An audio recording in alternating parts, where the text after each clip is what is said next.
Oh yeah, that's a stunner.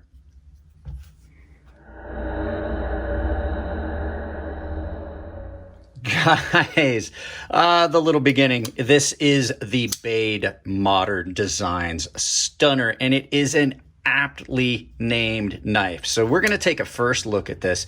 This is first day in pockets. So as always, I know nothing about this knife other than the name and brand. So we're going to take a quick walk around of this knife together and see the things I do and don't like about it. But I am going to grab a couple knives for size comparison. I said I was going to start doing that in these videos. So here we go. Let's compare it to the Benchmade 940.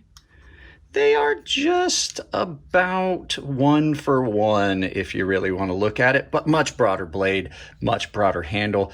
And for a final comparison is a knife we haven't seen in a while, and it's the Spyderco Enduro, which is a relatively large knife. So as you can see, really, really a lot longer than the, there you go.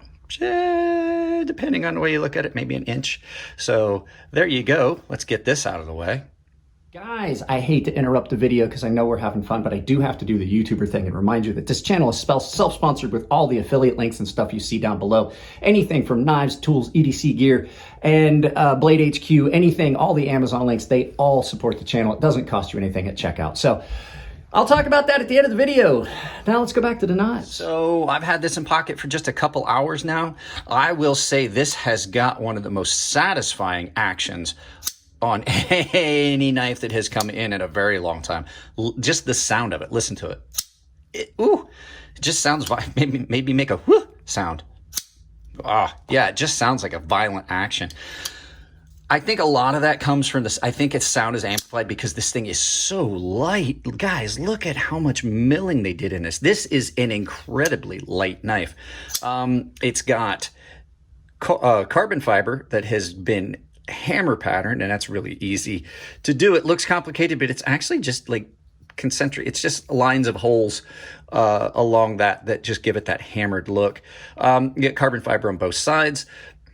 Titanium hardware all around, including screws and thumb studs and pocket clip. Now, I will say I'm not happy with the way they anodized it because you've got on this pretty much 4 different colors. You got a blue here, you got a greenish blue here, you've got more green here. That's definitely a light green, bluish aquamarine, and then a very green pocket clip. So I do know that hardware is hard to anodize and get it consistent. But the blade on this is done incredible. Hang on just a second, guys. Every time I try to film, my phone is going nuts. I'm getting all kinds of notifications. I need to see who's talking. Sorry about that. My daughter was texting me. It wasn't my phone, it was my watch. My daughter was texting me. She needed to come out to the garage to get a couple things. So action on this thing is, like I said, insane. It's just shy of drop shut. I imagine that if I took it apart, cleaned it, it probably would be drop shut. The blade shape on it is really good. It comes down nice and thin. We'll see how it holds up. It's in M390, so I don't think we're going to have any edge retention issues, as long as there's not a heat treat issue. Like I said, you've got really attractive stuff on both sides of this knife. I only have kind of one little issue, well, kind of two. The way the pocket clip sits, for some reason, even though it's a really good pocket clip, I'm not gonna say it's uncomfortable. It feels odd in hand. It just feels a little, it's not uncomfortable, it's not painful, it's odd. And then there's a big distance between here and here. It doesn't really seem like it, but it definitely feels like there's way too much material in here. A lot like I felt on the Nimble. Now I got used to it on the Nimble. I may be, by the way, guys, we have a Nimble XL in and a Nimble, so I can do side-by-side comparisons. The pocket clip is nice and long, so it's past this cutout, so you're not pushing material in, but this cutout is kind of sharp. It does not seem to be affecting in and out of pocket, which sometimes it does in. Putting it in, sometimes it catches like right here, and it doesn't want to slide all the way in. So it's not bad getting out of pocket, but in pocket you have like a little rumble strip where it catches right here. That does bother me, and this is why I like to say, I bring it up every time somebody does it. That's why I like it on the inside. Not only is it a cleaner look, but inside, in and out of pocket, you don't get any hiccups. Smooth that out a little bit or put it on the inside. Like I tell all knife makers, Alex Steingraber and I disagree. He doesn't care if it's on the outside. He likes he likes it on the outside and puts it past. But it does, it's not so much out of pocket, but putting it in the pocket, especially on this one, it catches. And it's not as clean a line. So not a fan of the exterior cutout, but it's a good looking knife. I have done very little cutting with it because it's not even, let's see what time it is. It's not even 9 a.m. yet. So I've been up and in the studio for quite some time. Thumb stud opening, every bit as satisfying as the flipper tab. Like I said, in hand, it just feels a little awkward and large in that area. This area right here is kind of sharp, but it's not got one of those points that stick out. You know, I was talking about some knives, they cut in and then come back around for aesthetics, and then you get basically a sharpened chisel sticking in your finger. This does not have that. It's pretty good. Big finger choil on the front. Unfortunately, the jimping is just there for show. That is not, like, you can barely grab a hold of it with your fingernail. It is basically, that is not at all going to be functional jimping. But on this, you've got pretty good purchase on this. I don't know if you would need actual jimping. So I don't understand the point of putting on jimping if it's not going to be functional, if it's just there for show. I don't necessarily like the look of jimping, and I just tolerate it on knives because it is a functional piece. On this one, it's really not. But the carbon fiber has done incredibly well. There's just a little bit of a lip, which I believe is intentional. And so you get nice clean lines.